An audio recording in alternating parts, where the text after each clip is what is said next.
The sun dipped below the horizon, staining the Georgia sky in vivid hues of orange and purple as Detective Sarah Chen eased her black Honda Civic into a small gas station along a desolate stretch of Highway 20.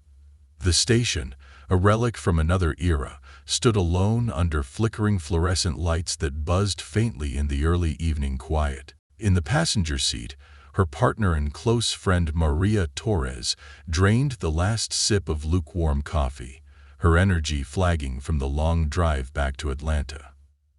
"Let's top off here," Sarah suggested, her sharp eyes catching the fuel gauge hovering dangerously close to empty. "We've still got at least an hour ahead." Maria nodded, stretching her legs as she unbuckled her seatbelt. They'd just wrapped up 3 grueling days at a tactical training seminar in Tennessee, and the weight of exhaustion clung to both women. Sarah, 32 and seasoned in the department's domestic violence unit, exuded an air of quiet determination. Maria, 2 years younger and a narcotics detective, carried a sharper edge. Years of undercover work had honed her instincts to a razor's point. Both wore casual clothes that belied their professions, Sarah in a navy sweater and dark jeans, Maria in a gray t-shirt and black slacks. Their concealed badges and sidearms, however, reminded them of the ever-present line between ordinary citizens and the dangerous world they policed. Stepping out into the cooling evening air, Sarah began filling the tank, while Maria grabbed their empty coffee cups.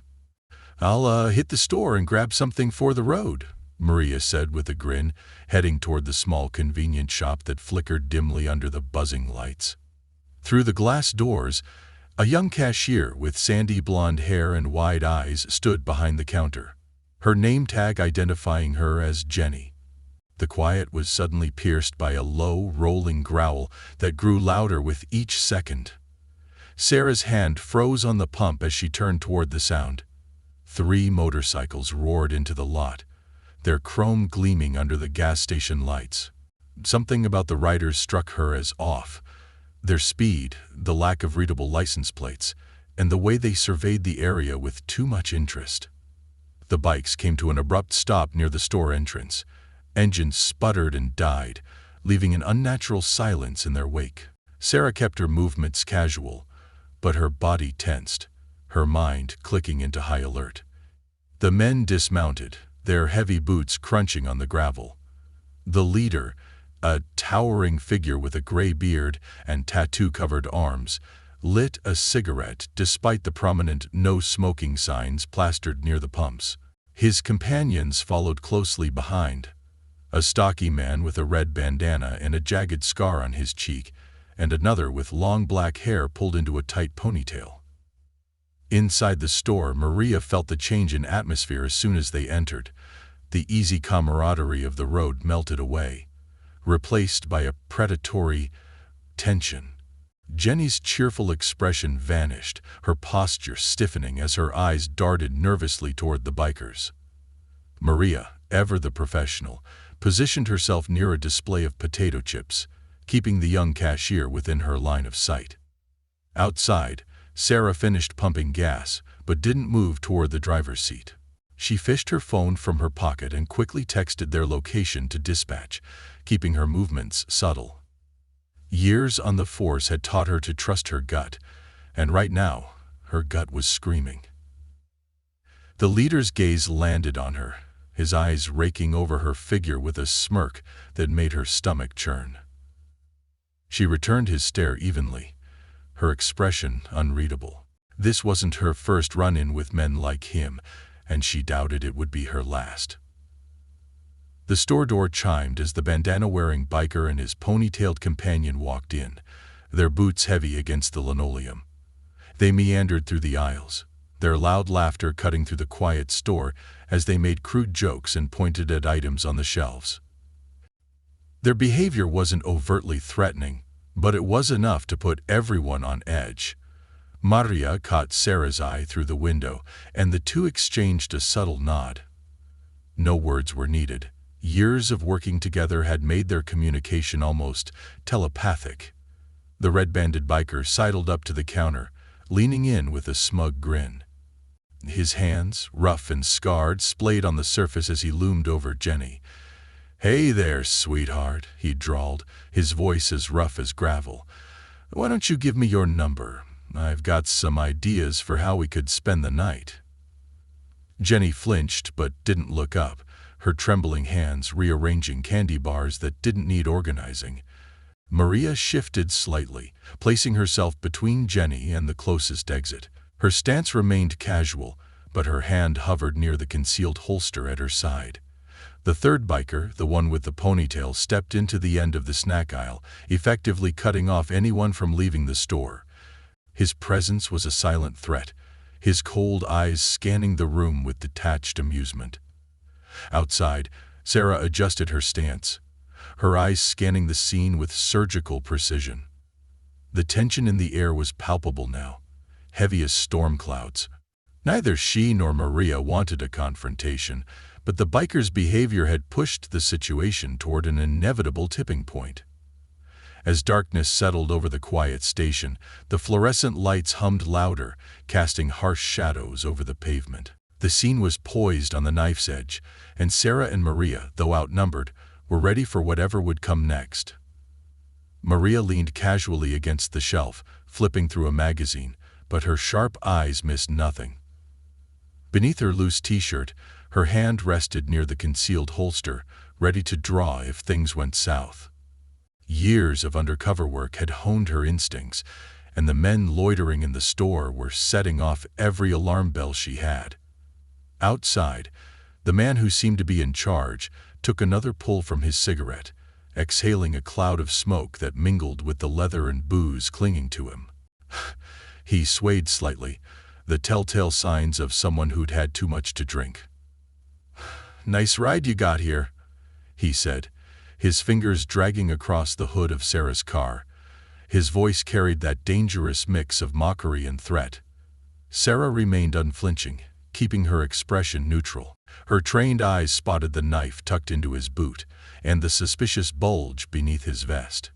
She didn't need confirmation to know it wasn't anything good. Inside, one of the bikers, the one with a greasy ponytail, ambled closer to Maria. Pretending to browse, he positioned himself to block her path. His smile was more predatory than friendly. "You seem lonely," he drawled. "How about some company? My bike's just outside, huh? Much better ride than whatever you got." Maria gave him a polite but cold smile, her posture steady. She wasn't here to play games. Through the store window, her peripheral vision caught Sarah shifting her stance slightly. They didn't need words to communicate. Sarah was ready. Jenny, the young cashier behind the counter, tried to keep her composure as another biker leaned over the register. This one wore a bandana, his bloodshot eyes narrowing as he sneered at her. "Back up, sir," Jenny said, her voice trembling despite her best efforts. "Oh, what, sweetheart?" Bandana leered, leaning closer.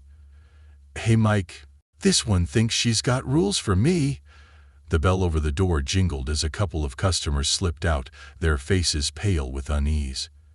They left Jenny alone with the three bikers, Maria, and the crackling fluorescent lights overhead. Outside, the leader moved closer to Sarah, his tone dropping any pretense of politeness. "Backup needed." Her movements were seamless, giving nothing away. Bandana reached across the counter, grabbing Jenny's wrist with a smirk. The cashier let out a startled yelp, yanking back instinctively. That was the final straw. Maria stepped forward, her voice low and sharp. "Take your hand off her, now." Bandana turned, his bravado faltering when he saw the steel in her eyes. "Stay out of this," Ponytail snapped, moving to block Maria's advance. "Ain't your problem." Maria didn't blink, her hand resting openly near her weapon. "I'm making it my problem." "Let her go!" Jenny used the momentary distraction to dart through the employees-only door, locking it behind her. Bandana released her wrist with a growl, his face darkening with anger. The bell above the door clanged violently as the leader barged inside. Sarah slipped in behind him, positioning herself near the wall. "These chicks causing trouble," the leader slurred, looking between his men. His hand hovered dangerously close to his vest again. "Grayshirt thinks she's a hero," Ponytail sneered, gesturing toward Maria. The bikers spread out, forming a loose semicircle. Maria didn't move, her posture solid. Sarah, positioned near the door, caught her partner's eye. They both knew what was coming. "You should have walked away," the leader snarled, stepping closer. Now it's too late. The wail of sirens sliced through the air, growing louder. The leader's head whipped toward the window as red and blue lights painted the parking lot. "You call the cops," he spat, taking a threatening step toward Maria. His hand shot toward his vest. "Police! Don't move!" Maria and Sarah shouted in unison, badges flashing as their weapons came up in a single, smooth motion.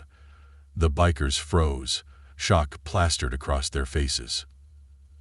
"On your knees, hands where I can see them," Sarah ordered, her voice cutting through the chaos like a blade. The leader's defiance faltered, but he still sneered as he knelt. Ponytail made a desperate dash for the door, only to find Sarah in his path. "Bad call," she said coolly. "Knees, now." The parking lot flooded with officers as patrol cars screeched to a halt. Blue and red lights cast harsh shadows over the scene. The bikers, outnumbered and outmatched, finally raised their hands, the fight draining from their eyes. Uniformed officers swarmed in, patting them down.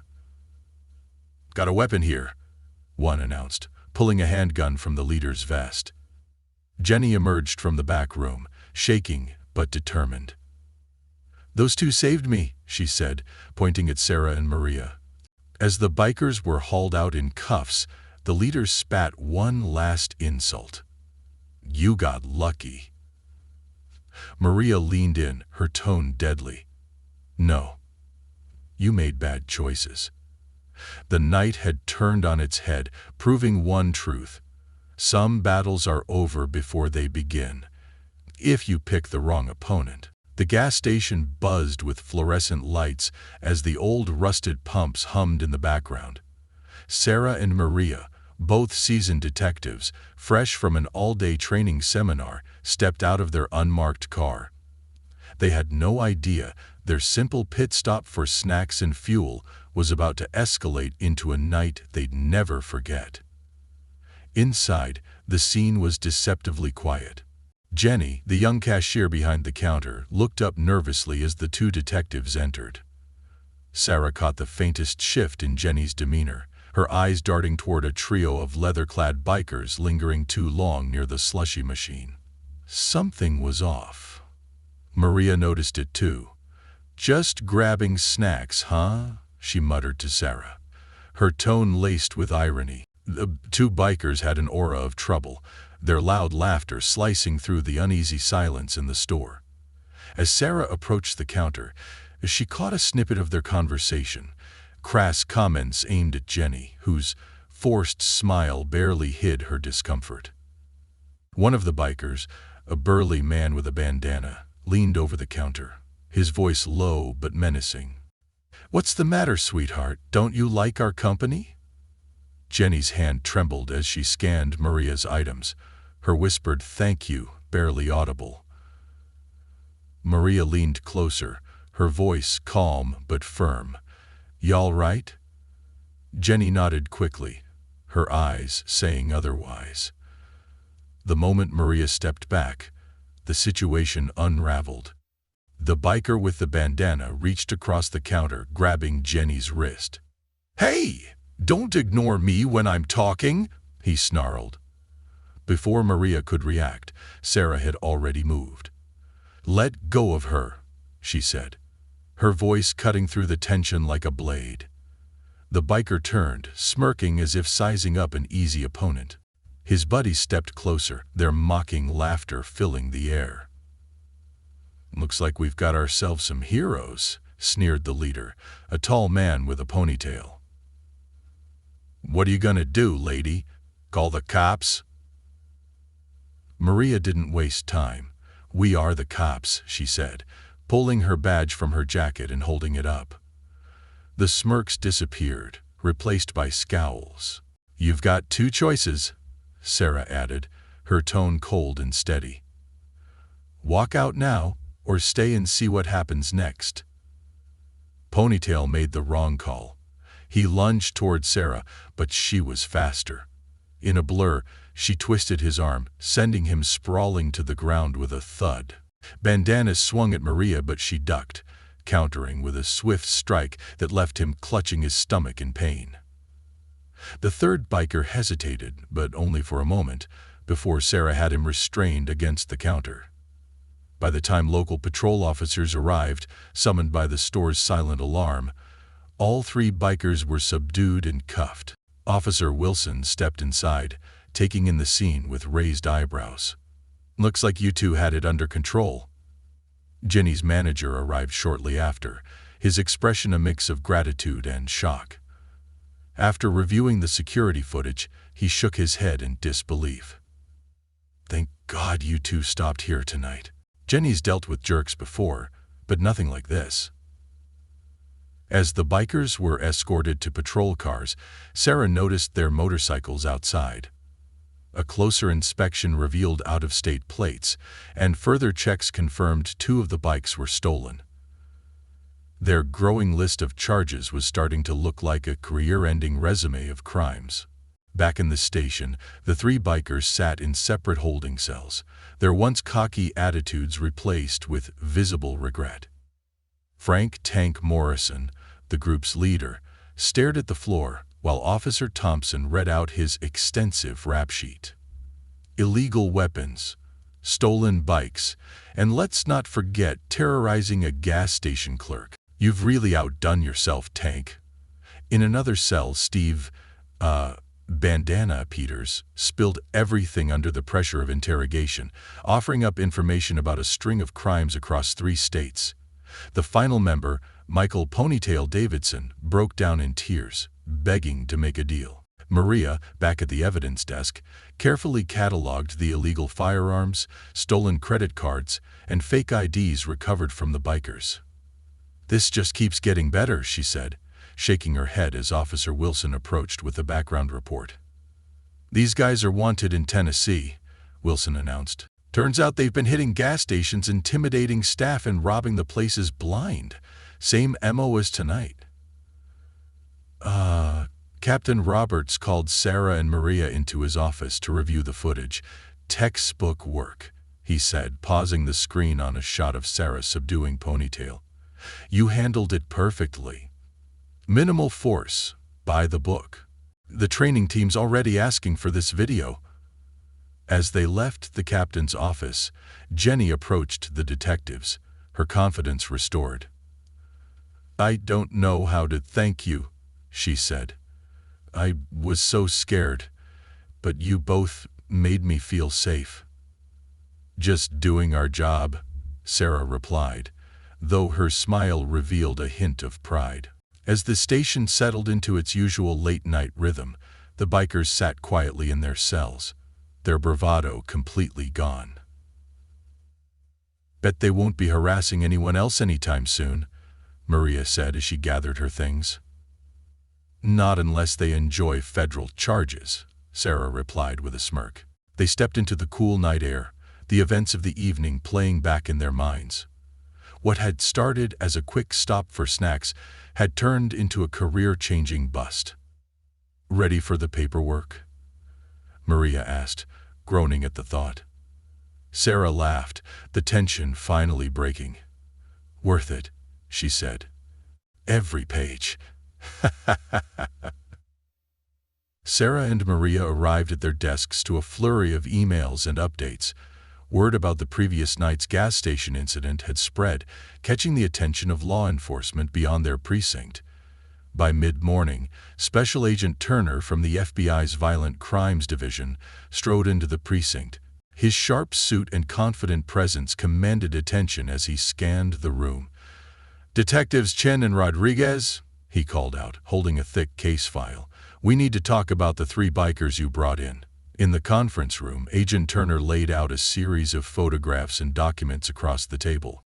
He tapped on a surveillance photo of a rough-looking group outside a small-town convenience store. "These guys are part of a gang called the Iron Wolves," he began. "We've been tracking them across 5 states. They target gas stations and convenience stores, especially ones with female employees working solo shifts." Sarah's eyes narrowed as she studied a map dotted with red pins.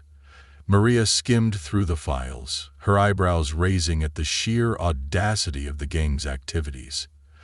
Over $200,000 in stolen cash, vehicles, and weapons, Maria muttered. These guys weren't just playing biker.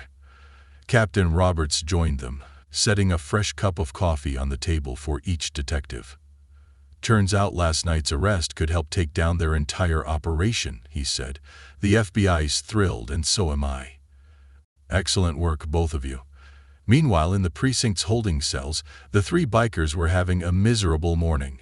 Frank "Tank" Morrison, the gang's leader, sat slumped on the bench in his cell, rubbing his temples as his lawyer rattled off the mountain of charges he was facing. "You're looking at federal charges, weapons violation, stolen property, and now your buddies are flipping," the lawyer said bluntly.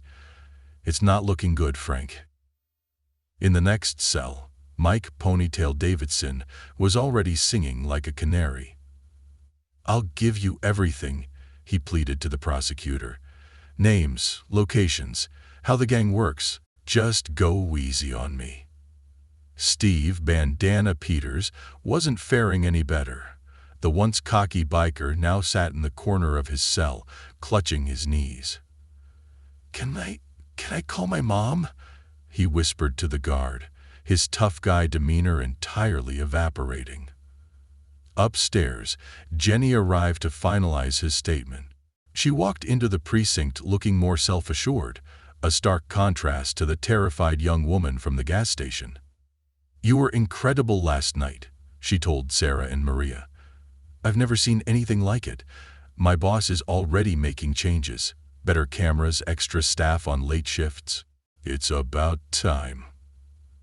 By lunchtime, reporters had gathered outside the station, eager to cover the story.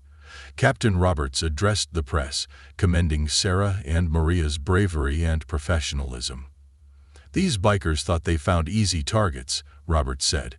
"Instead, they ran into 2 of Atlanta's finest. This case is a testament to training, quick thinking, and teamwork."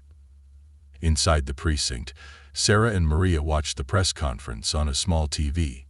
Sarah shook her head, a wry smile on her lips. "We just stopped for gas," she said.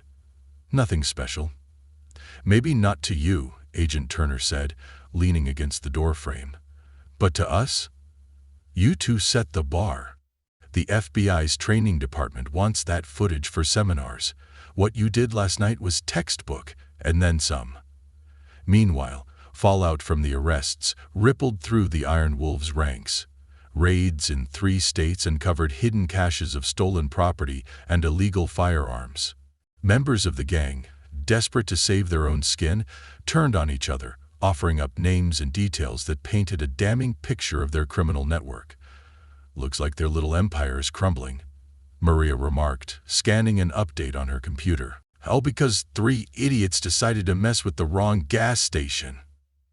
Later that week, the bikers appeared before a federal judge for their preliminary hearing. Frank, Mike, and Steve shuffled into the courtroom in orange jumpsuits and handcuffs, their arrogance replaced by shame. The prosecutor didn't hold back. Your Honor, the defendants are charged with armed robbery, weapons trafficking, drug possession, and participating in a criminal enterprise across 5 states. Their actions targeted vulnerable workers and endangered countless lives. In the gallery, Jenny sat alongside other victims who had come forward after hearing about the arrests. Seeing the bikers brought to justice gave her a newfound sense of empowerment. The judge, a stern woman with decades of experience, addressed the defendants. "You terrorized innocent people, thinking you were untouchable. Instead, You met two officers who reminded you that justice doesn't discriminate. This courtroom will ensure that justice is served. After the hearing, Agent Turner updated Sarah and Maria on the broader impact of their arrests. 12 more gang members are in custody, he said, showing photos of raids. Their entire operation is falling apart, all because you two stopped for snacks. Back at the precinct, Captain Roberts had more good news. The City Council is launching a new safety initiative for late-night workers, he announced. And they're using your actions as the cornerstone of their campaign. As Sarah and Maria packed up for the night, Maria glanced at her partner. "Not bad for a gas stop," she said with a grin. "Not bad at all," Sarah replied, her voice carrying a quiet satisfaction. "And those guys? They'll think twice before harassing anyone again." Rewrite and completion of the story. 3 months after the gas station incident, Sarah and Maria stood in front of a large crowd at the Atlanta Police Department's annual award ceremony. The room was filled with officers, city officials, and their families, all gathered to celebrate the achievements of the department's finest. The police chief approached the podium, holding 2 shiny commendation medals. "Tonight, we honor Detectives Sarah Chen and Maria Rodriguez," the chief announced, his voice carrying through the packed auditorium. "Their actions on a seemingly ordinary night not only brought justice to dangerous criminals, but also inspired change across our city and beyond." The audience erupted in applause as Sarah and Maria stepped onto the stage. Both felt a mix of pride and humility, knowing that their actions had far-reaching consequences. The chief continued, "Because of their quick thinking, professionalism, and bravery, a notorious gang has been dismantled and countless lives have been made safer. They showed us what it means to serve and protect." As he pinned the medals onto their uniforms, Sarah and Maria exchanged a glance, each recalling the chaotic but pivotal night. They had only been stopping for gas, but their instincts and training had transformed the situation into something far greater. After the ceremony, they mingled with the crowd, receiving congratulations from colleagues and strangers alike. Jenny was there, her confidence radiating as she hugged them both. "You two changed my life," she said, her voice full of gratitude. "I'm not the same scared girl I was that night. I feel strong now, and that's because of you."